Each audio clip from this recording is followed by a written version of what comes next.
आइए साथियों देखते हैं सिक्कों का इतिहास। यह एक टॉपिक जो है आपका विमुद्रीकरण का भी टॉपिक है और कह सकते हैं इतिहास का टॉपिक है, दोनों टॉपिक है। तो इसको देख लेते हैं। यहाँ से क्वेश्चन कभी कभी देखने को मिलता है आपके एग्जाम में। तो सबसे पहले सिंधु सभ्यता में किस तरह के सिक्के चलाए जाते थे? किस तरह के सिक्के थे? टेराकोटा, जो कि मिट्टी का सिक्का था। किसका? मिट्टी का। उसके बाद है मौर्यकाल। मौर्यकाल में जो सिक्के चलाए जाते थे, आहत नाम के सिक्के चलाए जाते थे। उसके बाद पंचमार्क और पर्ण, ये 3 तरह के सिक्के आपके मौर्यकाल में चलाए गए थे। कौन कौन? आहत, पंचमार्क और पर्ण। देखिए आहत पूछता है, इसका है प्रारंभिक सिक्का है। क्या है? क्वेश्चन पूछेगा कि प्रारंभिक सिक्का कौन सा था जिस पर चित्र बनाया गया था। तो ये था आपका आहत सिक्का। क्या था? आहत सिक्का को जिस पर चित्र बना हुआ था, आहत सिक्का। वेरी वेरी मोस्ट इंपॉर्टेंट है आहत सिक्का।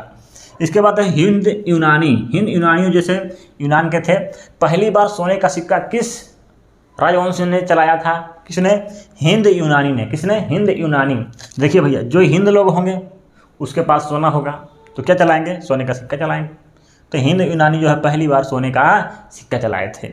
इसके बाद है कुषाण। कुषाण वंशों ने क्या चलाया था? शुद्ध सोने का सिक्का। किसने वंश ने चलाया था? तो आपके कुषाण वंशों ने शुद्ध सोने का सिक्का चलाया था, कुषाण वंशों ने। ठीक है। इसके बाद है गुप्त वंशों ने। गुप्त वंशों ने सबसे ज़्यादा सोने का सिक्का चलाया था। किसने? गुप्त वंश ने। गुप्त था, क्या था? पैसा गुप्त था, बहुत पैसा इनके पास था। तीनों सबसे ज़्यादा सोने का सिक्का चलाया, सबसे ज़्यादा। देखिए सबसे अधिक सोने का सिक्का चलाया था इन्होंने, लेकिन वो क्या था? शुद्ध नहीं था, उतना अशुद्ध था, उसमें तांबा मिला दिया गया था। इसके बाद जो सोने का जो सिक्का था उसे क्या बोलते थे? दिनार। क्या बोलते थे? दिनार। आप जानते हैं दिनार किस देश की मुद्रा का नाम है? बता सकते हैं? बहुत कई देश है, 5-6 देश है। ठीक है। तो गुप्त वंशों के सिक्का का नाम, सोने का सिक्का का नाम था दिनार। चांदी के सिक्के का नाम था रूपक। क्या था? रूपक। एक इन्होंने मयूर सिक्का चलाया था जिस पर मयूर की आकृति थी, मोर की आकृति थी, इसलिए उसे मयूर सिक्का कहा जाता था। एक था कौड़ी का प्रयोग सबसे प्रथम किस वंश में हुआ था? तो आपके गुप्त वंश में हुआ था। कौड़ी का प्रयोग सबसे पहले गुप्त वंशों ने किया था। ठीक है। कौड़ी जानते हैं, जो नदी नालों में मिलती है, इतनी छोटी छोटी होती है, सफ़ेद सफ़ेद। तो ये आपका क्लियर हुआ। आइए आगे देखते हैं। इसके बाद है आपका शेरशाह सूरी। शेरशाह सूरी ने भैया 3 तरह के सिक्के चलाए थे। कौन कौन? दाम, अशरफी, रूपक। इसी से रुपया बना है। ठीक है। तो दाम जो है तांबा का सिक्का था, अशरफी जो है सोने का सिक्का था, और रूपक जो है चांदी का सिक्का था। किसका? चांदी का सिक्का था। इसके बाद है आपका इल्तुतमिश। इल्तुतमिश ने 2 तरह के सिक्के चलाए थे, टका का। क्या है? टका का और जीतल का। किसका? जीतल का।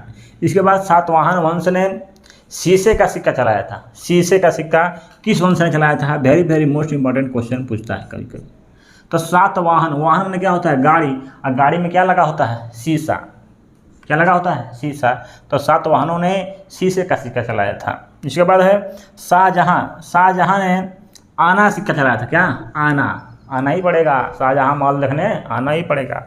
इसके बाद है जहांगीर। जहांगीर ने निसार, जो कि चांदी का सिक्का था। निसार गिर गया, निसार हो गया, निसार।